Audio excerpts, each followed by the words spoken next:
Hey everyone, Tyler here at The Movie Beat, back with another Korean movie review. This one is a brand new Korean film, so I'm going to keep it as spoiler-free as possible, and I just really want to give you guys a heads up on these brand new films that are coming out. So I realize that not everyone is able to see these right away, but it's something I hope that will put these movies on your radar for when they eventually and hopefully make their way towards you in a streaming service or DVD, Blu-ray.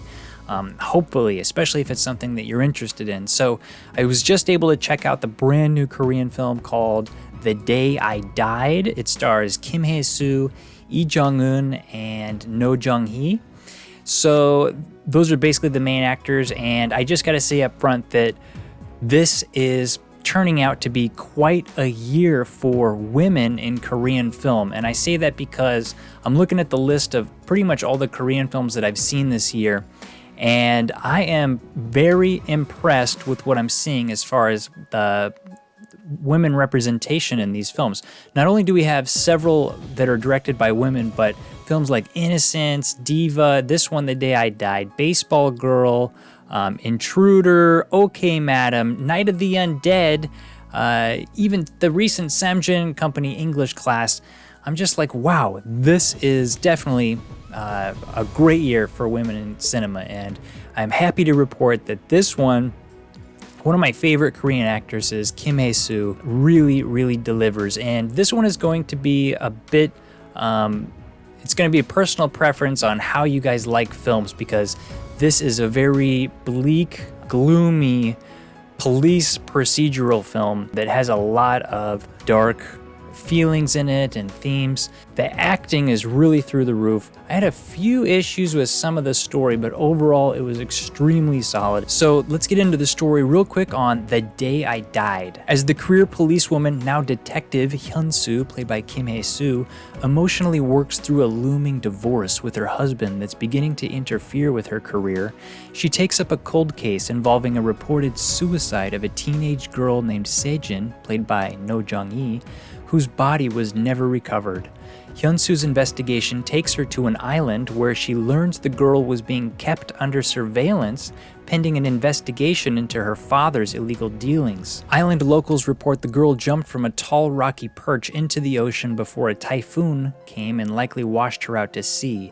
But as Hyun-soo's investigation continues, she discovers multiple anomalies within the evidence that leads her down several new lines of inquisition. She begins to suspect that greater secrets lie beyond this seemingly simple suicide case, as a local or even state-level conspiracy to conceal secrets becomes more and more of a possibility, with pressure to close the case and an ever-growing sense of isolation and despair as Hyun-soo repositions herself within a world now alone. Hyun-soo begins to feel a deep connection with the teen victim, and it takes her one step closer to solving the case. So like I said, this one is very gloomy, and it begins much in the same way. This film really reminded me, completely different setting and genre, but the same feeling and vibe as I got with Ad Astra.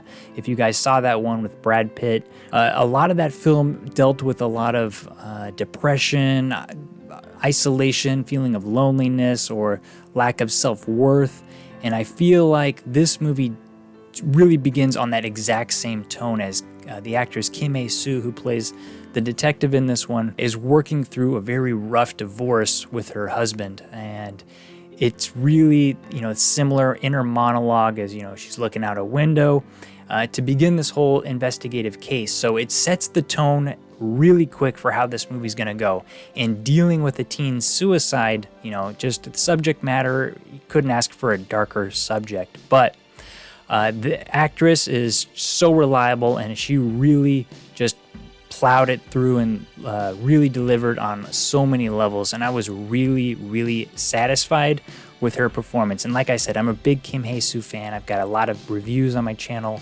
I'll put some in the description box below of other films you can check out. Another great representation from a female director this year.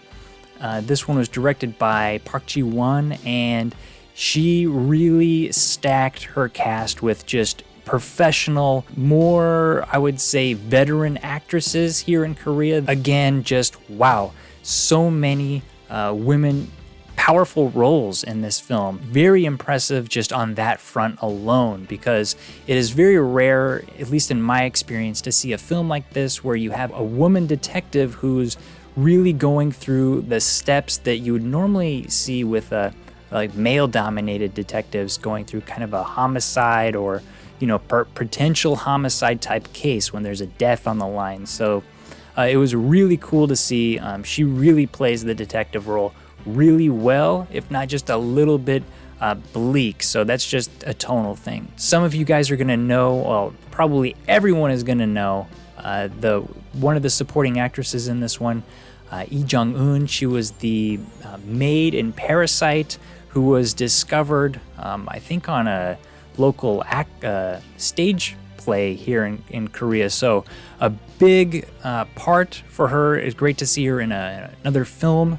after Parasite, and she plays one of the local villagers in this island, and she doesn't speak at all in this one. So very similar to something like Yoo Ah-in's performance in Voice of Silence.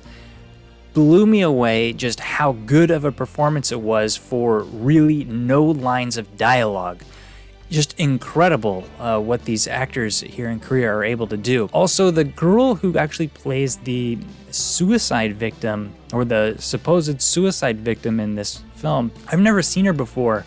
Her name is Noh Jeong-ee, and I was really actually surprised just with the concept of this story going in, because scene one of the film, you know that there was a suicide and you're like, okay, she's dead. But there is a lot of backstory within the investigation, and we do get to see this actress quite a bit in the film. And she, again, like the other leads, does an amazing job as the young teen. She's dealing with a lot of problems. Her father is involved with all of this crime investigation, and they're putting her on this island to monitor her because they think perhaps that she's got something more to offer the case. And that was my main point of contention with this film, and that could be a cultural thing, because I could not square in my mind how they could put a 19-year-old, take her from the city. Her parents were divorced. She's got a new mom who's out of the picture, and so it was just her dad. Her brother's in jail, and they think she's got more to offer, so they take her to this island house when they put in all of these CCTV cameras in the house. And I was just like, are they charging her with a crime? How can they sort of take away her freedoms like this? I'm not a law expert here in Korea, but that was a little bit strange to me. So I hope someone somewhere can enlighten me on just what the law is behind this, and is this a regular practice? Probably not, but it was very hard to accept for me, and that was really my main point of contention with the film. Other than that, I, for one, do not mind a dark tone, and so for this one, for me, it was a great police procedural film anchored by incredible performances. So it is up there with one of the better Korean films that I've seen this year, with that minor story point aside, because throughout this entire police procedural, which was very, it was a bit more quiet than you're used to seeing in Korean films. There wasn't people breaking down doors and chasing after suspects. Really was more methodical, and it was tight though, because I was extremely curious on how things were unfolding, and I started suspecting different suspects. I'm like, this person is a little bit strange. Okay, no, it's this person. And so it really had me guessing how the mystery was going to play out and unfold, and just where the case was going to go. So that is a very strong sign for a great police procedural. So I'm going to have to rate this movie an 8 out of 10. The performances blew me away. Some of the photography on the island with the capes and the water coming in, it was beautiful. So I was a little bit surprised seeing the Warner Brothers logo at the beginning. So this might have been one of the final Korea Warner Brothers productions. Maybe someone can correct me in the comments below, but let me know what you guys think of The Day I Died, or if it's something you're looking forward to when it does come out. Again, thanks again for watching. I'm Tyler at The Movie Beat. Please like and subscribe if you want to see more like this, and if you enjoy the content. Until next time, keep watching movies.